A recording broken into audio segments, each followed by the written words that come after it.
नमस्कार, मैं बालकृष्ण मुले एक बार फिर हाजिर हूँ शहर के गलियारों में चल रही ताजा तरीन चर्चाओं के साथ। आइए सबसे पहले बात करते हैं आशा विजयवर्गीय की। माँ और भाभी माँ में ज्यादा अंतर तो नहीं है ना? जी हाँ, हम बात कर रहे आशा भाभी यानी आशा विजयवर्गीय की। भाभी की तबीयत अचानक बिगड़ी और जैसे जैसे ये खबर फैली अस्पताल में लोगों की भीड़ लग गई। इस भीड़ में कुछ चेहरे ऐसे भी थे जिनकी आंखें अस्पताल की सीढ़ियां चढ़ते चढ़ते डबडबाई थी, मानो उनके जहन से एक ही पुकार निकल रही हो, ईश्वर मेरी भाभी माँ की रक्षा करे। कुछ लोग समाज में ऐसे भी होते हैं जिनका मान सम्मान कई बार इंसान अपनों से कुछ ज्यादा करना शुरू कर देता है। एक ऐसा ही नाम है आशा विजयवर्गीय बनाम आशा भाभी का। आशा भाभी की अचानक तबीयत बिगड़ी तो उन्हें तुरंत बॉम्बे अस्पताल ले जाया गया। अस्पताल पहुंचते ही कुछ ही घंटों में उनकी हालत भी लगातार सुधरती चली गई। लेकिन इस बीच जिस को अपनी भाभी माँ यानी आशा भाभी की तबीयत खराब होने की खबर लगी, वो परेशान सा दिखाई दिया। अस्पताल पहुंचे भाभी के करीबियों की हालत उस समय और ज्यादा खराब दिखाई दी जब वो अस्पताल की सीढ़ियां चढ़ रहे थे। भाभी माँ वेंटिलेटर पर थी तो सीढ़ियां चढ़ते उनके करीबियों की आंखें डबडबा आई थी। यही नहीं, अपनी अर्धांगिनी की तबीयत अचानक बिगड़ती देख कैलाश विजयवर्गीय भी टूटे टूटे नजर आए। उनके साथ हर समय साए की तरह रहने वाली आशा का ये हाल कैलाश विजयवर्गीय की आंखों में पढ़ा जा सकता था। वो भले ही अपनी आंखों पर बांध बनाकर आंसुओं को रोके अस्पताल में घंटों डटे रहे, लेकिन उनकी डबडबाई आंखों में आशा के प्रति कैलाश का निश्चल प्रेम बरबस ही दिखाई दे रहा था। दरअसल खास बात यह है कि भाभी यानी आशा विजयवर्गीय ने कैलाश विजयवर्गीय के साथ साथ ही अपनी एक अनूठी पहचान स्थापित कर ली है। आशा भाभी भी सामाजिक स्तर पर बेहद सक्रिय कही जा सकती हैं। वो पूरे प्रदेश भर में होने वाले उन आयोजनों में बड़ी शिद्दत से शिरकत करती हैं जिन्हें पारिवारिक आयोजन कहते हैं। भाभी आधी आधी रात तक उन आयोजनों तक पहुंचती हैं जहां कैलाश विजयवर्गीय नहीं जा पाते। भाभी के हर आयोजन में पहुंचने के बाद कभी कोई ये शिकायत नहीं करता कि मंत्री बनने के बाद विजयवर्गीय जी का परिवार उन्हें भूल गया है। भाभी इतनी सादगी से आम लोगों से मिलती हैं कि उनका असाधारण सा व्यक्तित्व ही उनकी बड़ी पहचान बन गया है। बस यही वजह है कि आशा भाभी की अचानक तबीयत बिगड़ने से उन्हें जानने वाला हर इंसान एक ही बात कर रहा है, मेरी आशा भाभी की रक्षा स्वयं ईश्वर करे।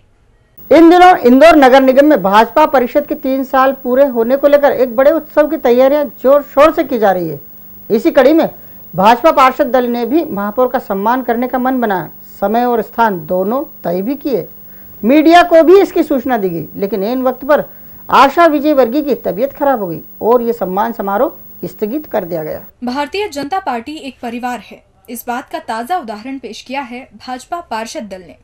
निगम में 3 साल पूरे होने पर बीजेपी पार्षदों ने महापौर कृष्ण मुरारी मोघे का सम्मान करने की ठानी और इस सम्मान समारोह की सूचना भाजपा पार्षदों के साथ साथ उन सभी खबर नवीजों तक पहुंचा दी जो आयोजन के गवाह बनने वाले थे।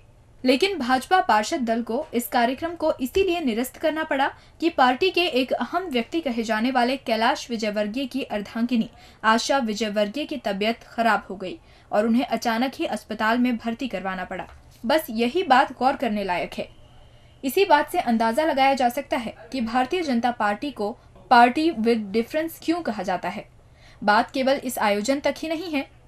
जब आशा भाभी की तबीयत बिगड़ने की सूचना प्रदेश के मुखिया शिवराज सिंह चौहान को मिली तो वे भी अपने तमाम कार्यक्रमों को रद्द कर सीधे साधना सिंह के साथ इंदौर आए और बॉम्बे अस्पताल पहुंचकर आशा भाभी की तबीयत जानी।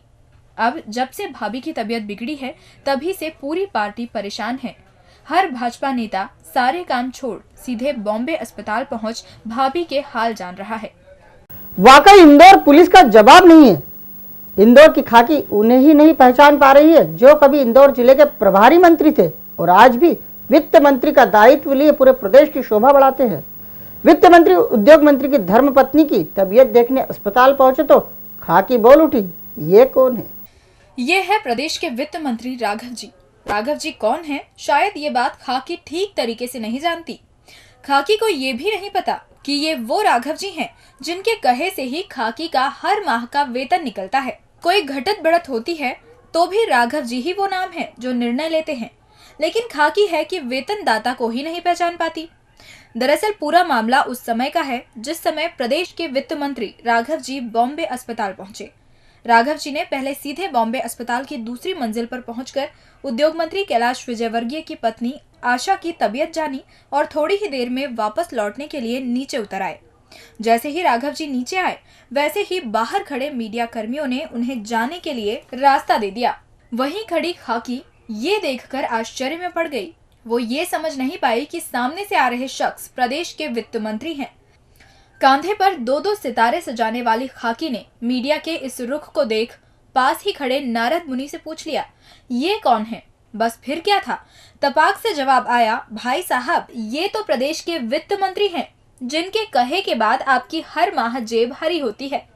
खास बात तो यह है कि राघव जी पहले जिले के प्रभारी मंत्री भी रह चुके हैं, लेकिन उनका कामकाज का तरीका ही ऐसा है कि वो जहां जाते हैं लोग उन्हें घेरने के बजाय रास्ता दे देते हैं।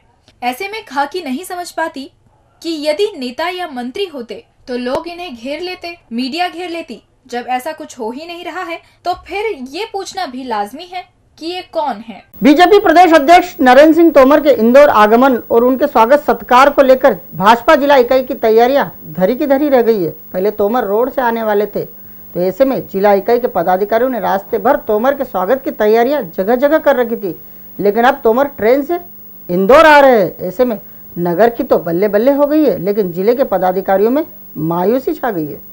भाजपा यानी 2 रंगों के झंडे वाली सत्तासीन पार्टी, अब इस पार्टी में भी बड़े नेताओं के सामने अपना वजूद कायम रखने के लिए गांव हो या शहर, सभी के नेता आपस में ही जमकर प्रतिस्पर्धा करने लगे हैं। नगर में अनुशासन के नाम पर कोई मंच नहीं लगाए जाने के फरमान के बाद भाजपा की ग्रामीण इकाई के नेता और कार्यकर्ताओं ने बाईपास पर कूच कर दिया था। प्रदेश प्रमुख तोमर कार से इंदौर आ रहे थे, तो इसका फायदा हर वो ग्रामीण कार्यकर्ता उठाना चाहता था जो पद की लालसा रखता है। कहा जा रहा है कि वो नेता सबसे ज्यादा उत्साह दिखाने की कोशिश में थे जो प्रभात झा की नजर में सितारे थे और तोमर साहब के सामने पहचान को मोहताज।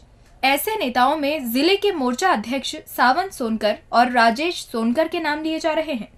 दोनों ही नेताओं ने नए नवेले प्रदेश अध्यक्ष का शिप्रा टोल पर मंच लगाकर स्वागत करने की भारी तैयारी कर रखी थी। इसी तरह जिले की तरफ से जिला अध्यक्ष रवि रावलिया ने बाईपास पर मजमा लगाकर स्वागत करने के लिए गांव-गांव खबर भिजवाई थी। इनके अलावा कुछ और पदलोलुप नेता बड़े बड़े होर्डिंग्स इंदौर भोपाल मार्ग पर लगाकर तोमर की शान में कसीदे काट चुके हैं, लेकिन सारे किए धरे पर पानी फिर गया। बीजेपी की नगर अध्यक्ष ने ये कहकर सबके मंसूबों पर पानी फेर दिया कि अब तोमर साहब रेल मार्ग से इंदौर आएंगे। ये सब इसीलिए भी किया जा रहा है कि इधर शंकर भैया जवाहर कंपाउंड स्थित पार्टी कार्यालय पर कब्जा जमाकर खुद की वाहवाही करवाएंगे। ऐसे में पार्टी कार्यालय में उन लोगों को अपनी पहचान कायम करने का कम ही मौका मिल पाएगा जो फिर से पद की चाह रखते आए हैं। हालांकि कोई बात नहीं, अभी इतना समय है कि नेता अब कुछ नया करेंगे। नेता कहां हार मानने वाले हैं। और अंत में बात करते हैं सुदर्शन गुप्ता की। लगता है बीजेपी के भगत सिंह को जल्द ही मैरिज ब्यूरो खोलना पड़ेगा। विधायक आपके द्वार कार्यक्रम के चलते विधायक जी से कुंवारे अपनी शादी के लिए लगातार गुहार लगाते देखे जा रहे हैं। खास बात तो यह भी है कि इन कुंवारों को अब समर्थन भी मिलना शुरू हो गया है। क्षेत्रीय लोगों का कहना है कि इसमें गलत भी क्या है। आखिर विधायक जी ऐसे शख्स हैं जिनके कहने पर कोई भी पिता अपनी बिटिया का रिश्ता तय कर ही सकता है, और फिर ये जिम्मेदारी भी तो इन्हीं लोगों यानी समाज के बड़ों की है। फिर विधायक जी कैसे बच सकते हैं? 2 हाथ से 4 हाथ करने के काम को एक जमाने में पुण्य कहा जाता था, लेकिन अब पता नहीं क्यों समाज के वरिष्ठ जन इन कामों से अपने आप को दूर ही रखते हैं।